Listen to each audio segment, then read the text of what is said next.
Uma garota, um garoto, um vício e uma queda terrível. Sei que muita gente que assistiu Breaking Bad culpa o Walter ou o Jesse pelo que aconteceu com a Jane. Afinal, o Jesse incentivou ela a voltar a usar droga e o Walter poderia tê-la salvado. Mas e se eu te dissesse que não é bem assim? Que na verdade, o fim da Jane sempre foi inevitável. E nesse vídeo, eu te explico o porquê. Assim que a Jane aparece, já logo dá pra perceber desde a primeira cena o quanto sua moralidade pode ser duvidosa. Porque no momento que o Jesse chega pra ver o apartamento, depois de ser expulso pelos pais e não ter nenhum lugar pra ficar, ele já tá desesperado pra ter um teto pra dormir. E mesmo tendo sido recusado por vários inquilinos, ele diz a Jane que não conseguiria enviar todos os documentos e que pagaria apenas com dinheiro vivo. Ela até recusa de início, diz que o pai dela não ficaria satisfeito e que precisava da papelada. Mas quando o Jesse conta que havia sido despejado pelos pais e que era uma decepção pra eles, ela decide dar uma chance. Claro que cobrando uma taxa a mais. DBAA fee, non-refundable. What's DBAA? Don't be an asshole. Sua mudança de ideia, meio que repentina, é melhor explicada em sua cena seguinte, quando Walter tenta entrar na casa do Jesse, mesmo sem ele ter autorizado. Porque assim que ele pede a ela para abrir a porta, mesmo dizendo que é o pai dele, ela se recusa e diz que sem autorização do Jesse, ela não abriria de jeito nenhum. Isso mostra de cara que, assim como Jesse, Jane detestava autoridades e tinha uma enorme dificuldade de lidar com elas. Só que mesmo aparentando ser pulso firme, tanto com Walter quanto com Jesse, deixando claro que qualquer pisada na bola, ela o colocaria na rua. Não demora nada para ela descobrir que Jesse Jackson, na verdade, era Jesse Pinkman, já que na hora que um motoqueiro passa chamando o Jesse pelo sobrenome, ela até chega a questionar, mas ao invés de o expulsar, ela decide que não iria se intrometer. I don't make it my business what you do, so long as you don't do it here.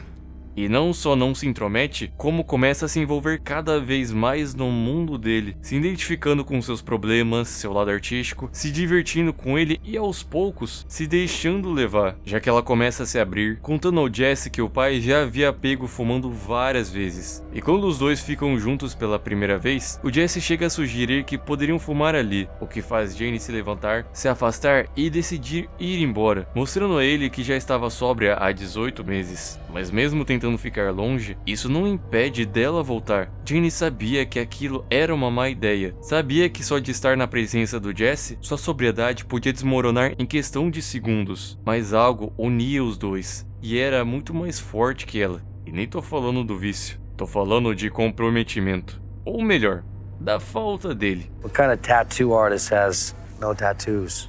That's way too big a commitment.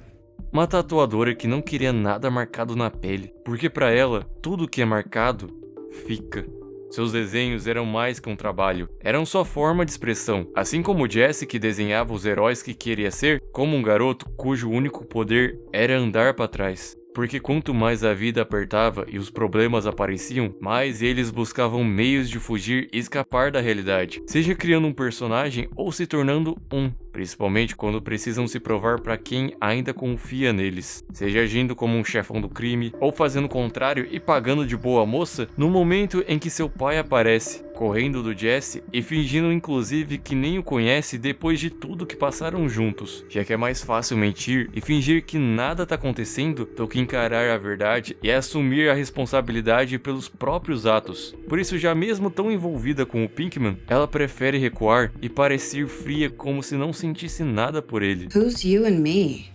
E sei que isso pode parecer apenas uma proteção a ele, já que seu pai poderia ficar revoltado ao ver a filha namorando um viciado, mas a verdade é que ela é quem queria se proteger, mentindo pro pai, pro Jesse e pra si mesma. Porque a cada vez que o afastava, mais ela voltava, cada vez mais entregue ao medo, à dor e à vontade de se libertar de toda a pressão que o pai colocava sobre ela. E quando suas tentativas de resistir já não são mais o bastante, é justamente no momento de maior fraqueza, vendo o cara que ama se afundar ainda mais, após a morte de seu amigo, é que ela toma sua decisão. Se sair pela porta, ela permanece sóbria, se mantém firme, longe de tudo aquilo que ela tanto lutou para não voltar. Mas se ficar, ela joga fora tudo o que vinha construindo e se entrega a um prazer que ela sabe que nunca vai ser o suficiente, porque uma vez que você volta ao jogo, é quase impossível de sair. E quando faz sua escolha, sua vontade de sair, visitar galerias de arte, começa a desaparecer, a cama fica mais confortável e seu desejo passa apenas a girar em torno de substâncias que te fazem esquecer que um ser humano não é capaz de voar. Porque quando você volta ao chão, precisa encarar seu pai, olhar nos olhos dele e fingir que você ainda continua limpa. Precisa fazê-lo acreditar que você ainda tem esperança, que você não é uma viciada ou um viciado qualquer e que é digno de receber o dinheiro por tudo aquilo que você ajudou. Porque do mesmo jeito que Jane tenta convencer o pai de que está bem, Jesse faz a mesma coisa com Walter. Os dois cada um do seu lado, tentando provar para uma figura que deveria cuidar deles que ainda existe algo de valor ali, tentando mostrar força quando por dentro tudo tá desmoronando, mentindo para quem ama quando no fundo só queriam ser aceitos. E quando a verdade vem à tona, ela não vem de uma forma fácil. Ela vem através de um pai furioso, ligando para a polícia e ameaçando deixar a filha presa se ela não voltar para a reabilitação. Mas você ainda acredita ter controle da situação? Que mesmo com tudo desabando e precisando encarar as consequências, basta chantagear um professor de química, pegar o dinheiro e fugir que tudo estará resolvido. Do you know what this is?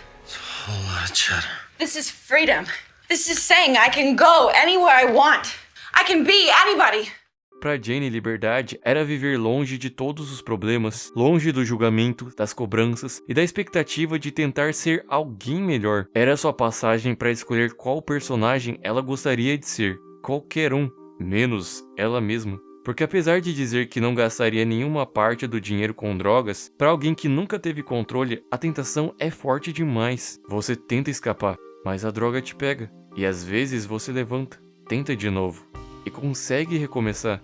Mas às vezes, seu destino não é tão bonzinho assim, porque para se salvar, você depende de um homem que não tem o menor interesse em te dar uma outra chance. A escolha de começar foi sua e de terminar usando também.